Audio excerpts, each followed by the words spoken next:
Assalamualaikum warahmatullahi wabarakatuh. Waalaikumsalam warahmatullahi wabarakatuh. Selamat pagi semuanya, salam sejahtera bagi kita semua. Semoga kita selalu dalam keadaan sehat dan baik.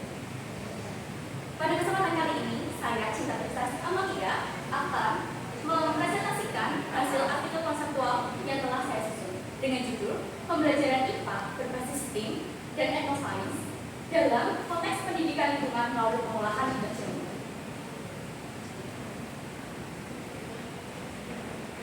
Latar belakang, kita mulai dari latar belakang, yaitu pentingnya pendidikan lingkungan.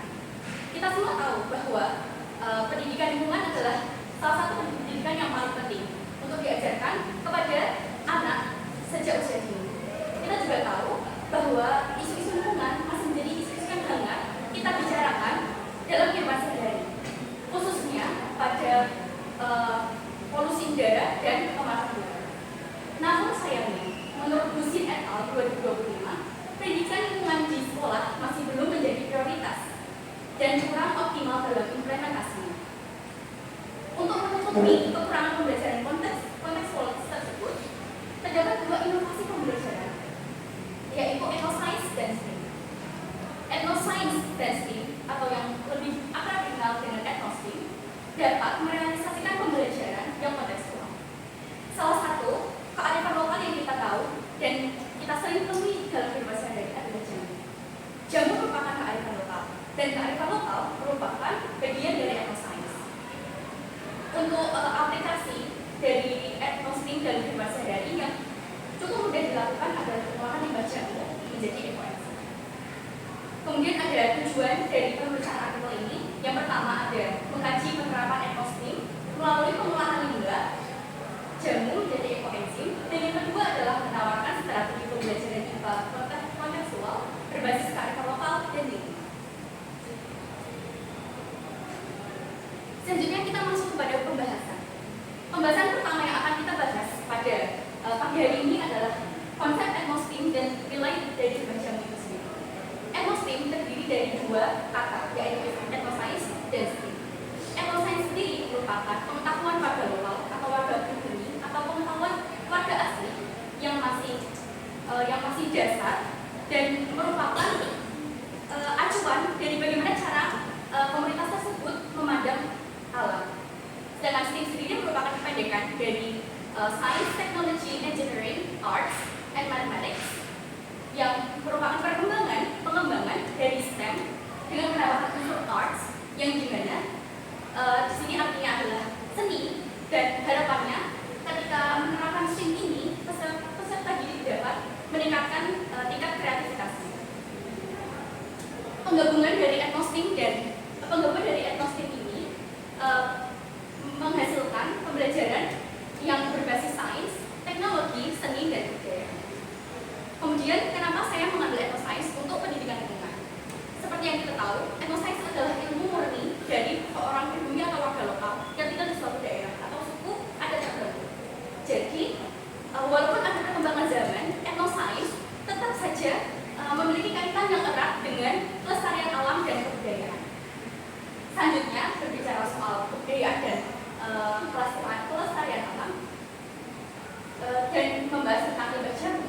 Limbah jamu sendiri merupakan limbah organik dari industri jamu yang mengandung senyawa aktif yang dapat dimanfaatkan secara ekologis, yaitu sebagai pengurai sampah dan edukatif. Hal tersebut saya kutip dari Sulistianingsih 2019. Limbah jamu sendiri dapat direkonstruksi ke dalam sains ilmiah melalui tiga aspek, yaitu biologi, kimia, dan fisika. Sedangkan dalam nilai sosial dan budaya, limbah jamu ini memiliki keterkaitan erat dengan pengobatan tradisional seperti yang kita sudah tahu, dan merupakan bentuk pelestarian budaya dan lingkungan. Selanjutnya kita akan membahas tentang potensi limbah jamu menjadi ekoenzim. Apa itu ekoenzim? Ekoenzim adalah larutan fermentasi dari limbah organik. Jika kita berbicara dalam konteks jamu, maka susunan dalam ekoenzim ini terdiri atas ampas jamur, gula merah, dan air, di mana proses pembuatannya ini sangat ramah lingkungan. Hal tersebut saya kutip dari Minum et al. 2020. Selanjutnya, ampas limbah jamu ini kenapa sangat cocok untuk dijadikan ekoenzim? Karena ampas limbah jamu seperti beras kencur, kunyit asam, gula asam, daun sirih, dan masih banyak lagi merupakan limbah organik yang mana merupakan salah satu kriteria penting yang menjadi salah satu syarat bahan baku dari pembuatan ekoenzim. Kemudian, ampas limbah jamu ini juga tidak mengandung bahan kimia sintesis. Jadi, ampas limbah jamu ini cocok untuk dijadikan ekoenzim. Selain itu, dalam empon-empon yang digunakan dalam pembuatan jamu, seperti itu gambar yang paling atas itu ada temulawak dan kunyit yang mengandung kurkuma dan kurkuminoid. Untuk jahe mengandung gingerol, dan untuk kencur mengandung T-methoxycinnamide, yang mana semua senyawa aktif tersebut merupakan senyawa yang memiliki sifat antibakteri dan antiinflamasi. Sedangkan untuk proses pembuatan ekoenzim sendiri, kita menggunakan perbandingan 1:3:10, di mana satunya merupakan ampas organik yang akan kita gunakan, yaitu ampas jamu. Yang selanjutnya 3 bagian dari gula aren. Gula aren ini merupakan salah satu substrat terbaik untuk membuat ekoenzim, dan 10 bagian air. Selanjutnya, proses selanjutnya adalah melakukan fermentasi selama 8 hingga 10 hari untuk tujuan insektisida. Kemudian ada kurang lebih 3 bulan untuk kebutuhan lain. Ekoenzim yang sudah matang ini dan siap digunakan mengandung pH sekitar 3,5 hingga 5. Kemudian mengandung 60 hingga 70% alkohol dan senyawa untuk melawan bakteri.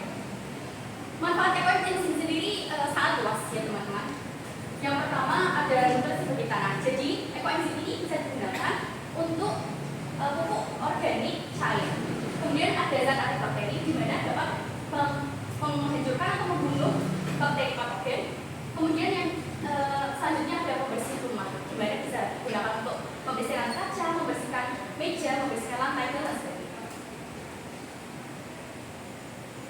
Selanjutnya, pembahasan terakhir adalah pembahasan tentang aplikasi dalam pembelajaran IPA. Jadi, di sekolah kita dapat menerapkan project based learning dengan judul pembuatan ekoenzim dari limbah jamu untuk menerapkan pendekatan agnostik ini, yang mana peserta didik dapat menginovasikan alat dan bahan yang digunakan. Misalnya, mereka akan menggunakan bahan jahe saja, atau mungkin mereka akan menggunakan ampas ditambah dengan ampas yang lain, misalnya kunyit atau lain sebagainya. Itu nanti juga berdasarkan dengan research mereka masing-masing pribadi. Jadi selain meningkatkan inovasi dan kreativitas, mahasiswa juga dirancang untuk berpikir kritis. Kemudian ketika melancarkan project based learning ini, agnostic dan 21st century skill atau kemampuan abad 21 dapat terpenuhi. Untuk klasifikasi pengerjaan project based learning ini, saya khususkan yang paling cocok untuk melakukan project ini adalah wilayah Semarang, Jawa Tengah.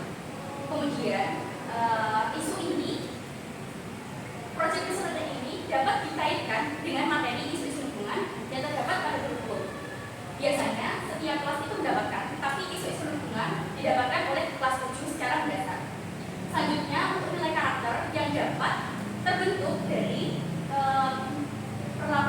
melakukan project based learning ini adalah yang pertama, keberanian, kolaborasi, inovasi, dan kreativitas. Ada satu lagi yang belum saya tuliskan, yaitu critical thinking atau berpikir kritis. Dan yang terakhir adalah melakukan project based learning dengan judul pembuatan ekoenzim dari limbah jamu ini mendukung terdapat SDGs atau Sustainable Development Goals dan Sustainability Education atau pendidikan sustainability. Kita sudah berada di ujung presentasi saya pada pagi hari ini. Kesimpulan yang dapat diambil dari presentasi atau artikel yang sudah saya susun adalah pembelajaran IPA berbasis agnostik dengan konteks pengolahan limbah jamu menjadi ekoenzim merupakan pendekatan inovatif yang mengintegrasikan bergerak sains, teknologi, seni, dan kearifan lokal. Pendekatan ini tidak hanya memperkuat pemahaman konsep ilmiah secara kontekstual, tetapi juga menumbuhkan nilai karakter seperti kepedulian lingkungan, kreativitas, dan kolaborasi. Implementasi proyek pembuatan ekoenzim dari limbah jamu di sekolah sejalan dengan pendidikan berkelanjutan dan mendukung pencapaian tujuan SDGs, khususnya dalam isu-isu lingkungan dan pelestarian budaya lokal. Ini merupakan daftar pustaka yang saya kutip pada presentasi pagi hari ini. Terima kasih karena sudah memperhatikan. Apakah ada yang ingin bertanya? Pertama kali Pak, silakan. Baik, terima kasih atas kesempatannya. Saya Ella Fadila dengan nomor 55. Jadi pertanyaan saya, apa alasan Anda memilih koenzim sebagai limbah dari ampas jamu untuk inovasi ini? Kenapa tidak dijadikan produk lain seperti pupuk ataupun obat makanan? Terima kasih untuk pertanyaannya Kayla. Mungkin saya simak dulu. Silakan. Baik, terima kasih. Sebelumnya perkenalkan nama saya Yusra Chandra. Tadi saya ingin menanyakan terkait Semarang kenapa menjadi tempat yang cocok untuk proyek produksi Pembuatan ekoenzim dari limbah jamu. ya, apa yang melatar belakangi Semarang sehingga cocok untuk Baik, terima kasih untuk pertanyaannya. Mungkin pertama saya akan menjawab pertanyaan dari saudara Kayla. Tadi pertanyaannya adalah kenapa saya memilih ekoenzim daripada produk lain seperti pupuk organik atau makanan? Karena yang saya ambil pada artikel saya adalah STEAM, yaitu Science, Technology, Engineering, Arts, dan Mathematics. Di mana arts-nya mengacu pada kreativitas, sedangkan jika STEAM harus memiliki unsur teknologi. Jadi saya menggunakan teknologi ekoenzim ini untuk menutupi dari semua bagian itu, termasuk juga di aspek engineering-nya. Dan jika pupuk organik itu pembuatannya lebih lama. Ekoenzim juga memiliki manfaat yang jauh lebih banyak daripada pembuatan pupuk organik, apalagi makanan. Jika kita menggunakan produk makanan atau kita melakukan atau kita membuat pupuk organik, maka unsur engineering tidak cukup kuat pada konsep ekosains. Apa menjawab, Mila? Lalu pertanyaan dari saudara Jessica. Tadi pertanyaannya adalah kenapa saya memilih atau mengkhususkan daerah Semarang, Jawa Tengah sebagai subjek, sebagai tempat berlakunya project based learning pembuatan ekoenzim dari limbah jamu tersebut. Jawabannya adalah karena Semarang terdapat jurnal dari profesor kita, teman-teman pasti sudah mengenal, yaitu Profesor Dan Sudarni, meneliti bahwa di daerah Semarang khususnya memiliki banyak sekali industri jamu yang masih berkembang, dan ada salah satu pabrik jamu juga yang terkenal dari Semarang, yaitu Jamu Nyonya Menir. Walaupun sekarang sudah mengalami kebangkrutan, tapi itu jamu tersebut pernah berjaya pada masanya. Dan kebetulan saya sendiri lahir dan besar di kampung edukasi wisata Kampung Jamu. Jadi saya tahu bahwa jamu ini memiliki potensi yang besar di Semarang khususnya, karena di kampung saya sendiri sebanyak 40% orang, tidak laki-laki, tidak memandang apakah itu laki-laki atau perempuan, hampir semuanya itu berdagang jamu. Jadi untuk membantu menjaga kelestarian jamu ini, saya mengambil daerah Semarang untuk melakukan riset. Bagaimana bisa dijawab? Terima kasih kembali untuk riset. Oke. Terima kasih untuk perhatiannya. Saya harap dengan artikel ini kita bisa menerapkan konsep etnostim dalam pembelajaran agar peserta didik dapat melakukan pembelajaran yang lebih kontekstual dan relevan dengan kehidupan kita sehari-hari, serta dapat membantu juga untuk menjaga kelestarian budaya kita. Terima kasih. Wassalamualaikum